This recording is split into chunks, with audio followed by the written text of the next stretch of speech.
The fall of man. I need to talk about the fall of man, reminding you that we have been created in God's image and likeness, and that this is a perfect decision on God's part, and God will never regret this decision. So it's within this perfect decision of ours that God then invites Adam and Eve and all of us to live in perfect harmony and in covenant union with Him where there will be no sin. But this is a decision that God will not twist our arms in order for us to make. He leaves us totally free because love can only be a gift. And so God invites Adam and Eve to accept his invitation to live in covenant union with him and all of creation and among themselves without sin. And so he tells them, this is a decision that you've got to make, and here is the danger, the concern that I have. In this relationship between you and me, you will need to respect our respective positions. I am God, I am the unconditioned good, and therefore only I am the arbiter, the criterion, the measurement, the yardstick of what is good and what is evil. You, on your part, need to understand that you are my image and likeness, and therefore always living in harmony, in obedience with me. However, there will be this danger where you will be tempted to usurp my position and to think that you can be equal to me. And there is someone in the garden who will tempt you to do that. So, sure enough, in chapter 3 of Genesis, we have the story of sin. Adam and Eve are basically in conversation with the serpent. And the serpent says, who told you that if you ate of the tree of knowledge of good and evil, something terrible would happen and you would die? That is a lie. You will not die. Rather, you will become like God, knowing good and evil, and you will be God. And that is exactly what sin is. It's a usurpation. It's taking God's place. It's deifying yourself, making yourself God. And that's exactly what Adam and Eve did. And God had warned them, if you do that, you will die. And so we see now in the garden itself, Adam and Eve start dying. The first sign that we get that they have begun dying is that they no longer are living authentically according to their identity as God's image and likeness. Yes, they are still God's image, but they are no longer God's likeness. So, as one expression of their covenant union between God and Adam and Eve, they would take a walk every evening after sunset, where they would basically be sharing their love and their oneness with each other. And as God is getting ready to take his walk with Adam and Eve, he calls out to them, "Where are you?" And then he sees that they are hiding in the bushes. Why? Because they are naked and they know shame. That is when God addresses them.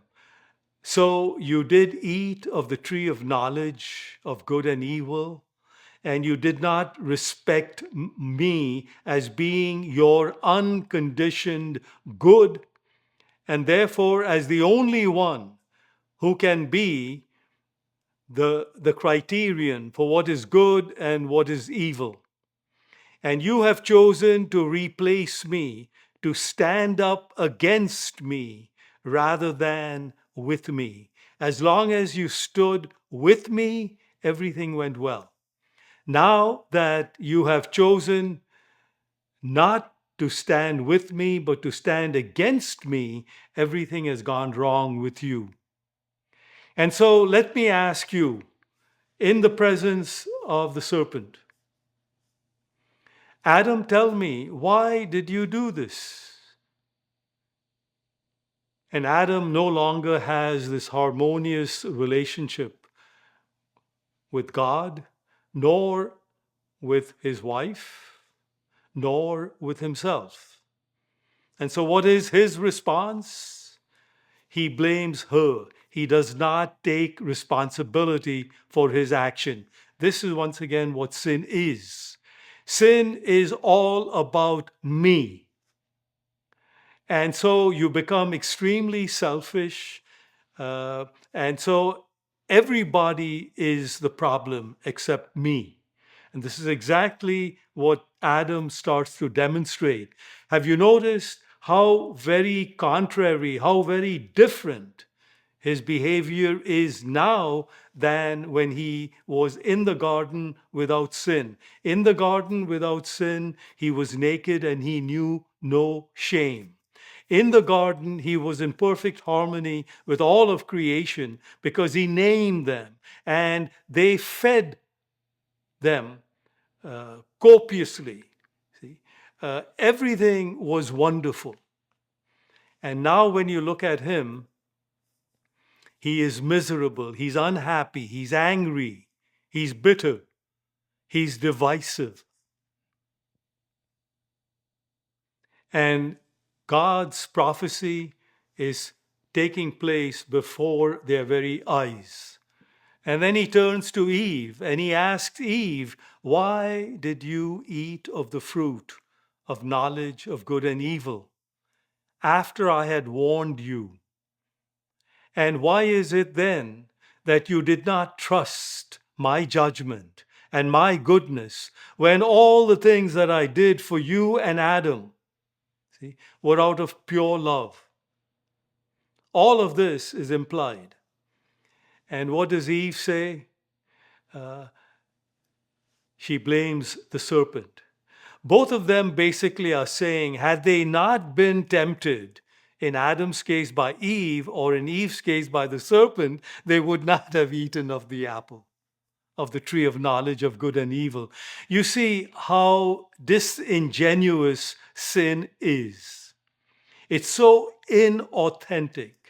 It's full of dissimulation, full of lies.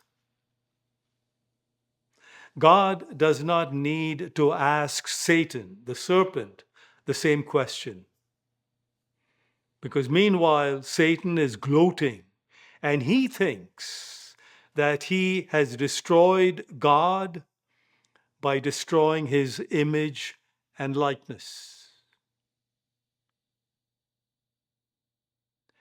And probably Adam and Eve don't quite know how to handle this radical change that has taken place in them from sinlessness to sin, from being God's image and likeness to just being God's image. And so at this point in the story, from our human standpoint, we could wonder now, God is in a quandary. How is God going to get out of this impossible situation?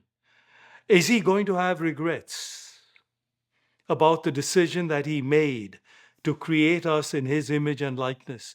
How is he going to get out of this impossible situation? So while his creation of us as his image and likeness was perfect, was all good, this image and is now contaminated. It's disordered. It's disfigured by sin. But sin is not God's creation.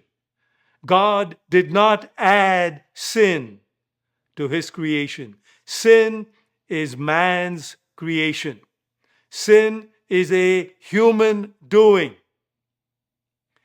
It is we who have moved ourselves away from original justice and from harmonious relationships with God, with creation, with one another, and in ourselves.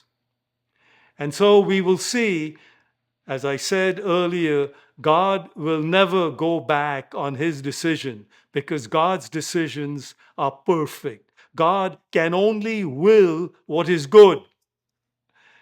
And so we will see that through Jesus, God restores our image to his likeness through Jesus. And by his sacrifice on the cross, bringing us back to our God's original creation of us as his image and likeness, so that we truly become God's sons and daughters and fulfill Jesus' command with his help to be perfect as his heavenly Father is perfect, which is another way of saying, I am going to return you with my help and your cooperation to original justice. God bless you.